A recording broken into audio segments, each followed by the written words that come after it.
crimes. Here's another one. Disabled Army veteran attacked by 4 black women, white supremacists, calling her a white bitch. Court to decide if it's a hate crime. Yeah, because we don't really know. But they're white now, so that can't be a hate crime against your own skin color, right? I mean, if you commit a violent crime against somebody because of their skin color, that makes you a white supremacist. It doesn't matter what your skin color is or what the skin color is of your victim. You're a white supremacist as soon as that activity commences. So here you can see this man in a Pittsburgh Pirates ball cap holding a man up at gunpoint. That is a white supremacist. So just understand this is how the world works now, okay?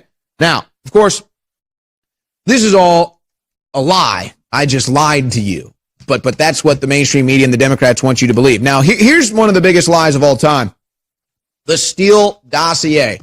So now even the mainstream news is admitting it's fake. But remember, even when the Steele dossier was being introduced to get warrants to spy and being brought to members of Congress and members of the bureaucracy, they all said it's fake. It was only the Obama administration and the radical lefties under Brennan and Clapper and Comey that wanted to continue the lie that the Steele dossier was real. Everybody knew it was fake, folks. Everybody knew it was fake. They all knew it was fake. This is the only way we're going to save this planet, or you know where they're taking it, man.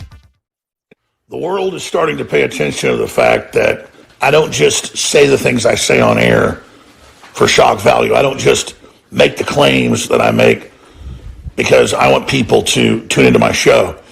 I say these things because I've done deep research on the globalists. I know what their goals are, and I understand how they operate. And you have to understand, the globalists are a consortium of very, very powerful institutions and very, very wealthy families. And they want world government. They want feudalism. They want basically a post-human future where they have robots and AI that control what's left of humanity.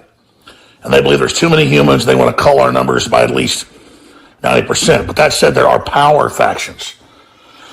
Bill Gates, Klaus Schwab, the UN, openly sided with the communist Chinese and believed that it was time for the communist Chinese century that the Council on Foreign Relations and other people had talked about to come to the front.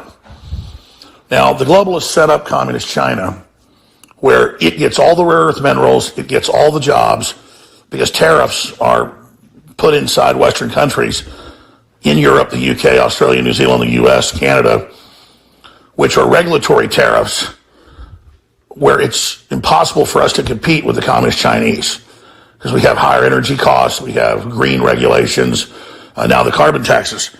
That is designed to make the jobs go to China. But China, under the trilateral agreement, was to not become dominant in military force and to contain themselves to only their borders. Well, communist China has now expanded out. They violated their deals with Hong Kong and Taiwan. They're moving into the Philippines. They're moving into the South China Sea. They're trying to take islands away that have been historically Japan's because they've so infiltrated the United States and Europe with their double agents.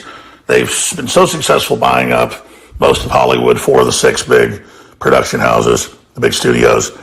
But they're very, very arrogant. And the China files, like Bill Gates and others, with the Confucian societies at the universities, believe that they are invincible. I mean, you've got Mark Zuckerberg trying to name his first child Xi Jinping and calling Xi and saying, "I worship you, please let me name my child after you." And he said no. That's why you see the leader of Canada, Trudeau, saying, "I want to be a dictator like Xi Jinping." And that's a real video. "I want to be a Chinese dictatorship." "What do you want to grow up and be, Trudeau?" "I want to be a dictator like Xi Jinping." But that's what his father wanted. His father admired Mao Zedong. So this is real authoritarianism. They've decided to go that route. We've not resisted them properly. So then you have to ask, well, why is Bill Gates in trouble? Why did I say a few months ago they're going to bring down Bill Gates? Why did I say Klaus Schwab is in danger of being brought down? Because their agenda didn't succeed fully, and they were supposed to have the big lockdown to put the world under a world ID and to put the world under a global social credit score based on China, but not to keep us locked down while China reopened. It was only meant to get rid of Trump and punish Bolsonaro and bring the leader of the UK, Boris Johnson, under control. But see, the globalists began to leverage it. The China arm of the globalists began to leverage and continue a global depression to consolidate power and control, completely collapsing the third world and so endangering the West with migrant flows that they thought it was becoming too extreme.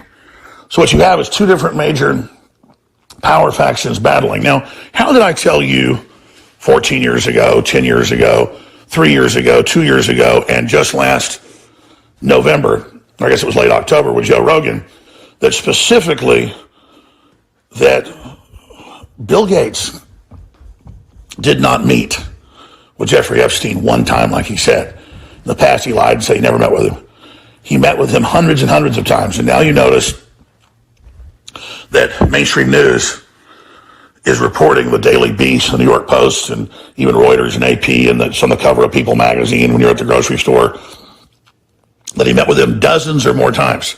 Well, of course he did, because they're in the same business, controlling the scientific elite of the major colleges so they can carry out things like the COVID-19.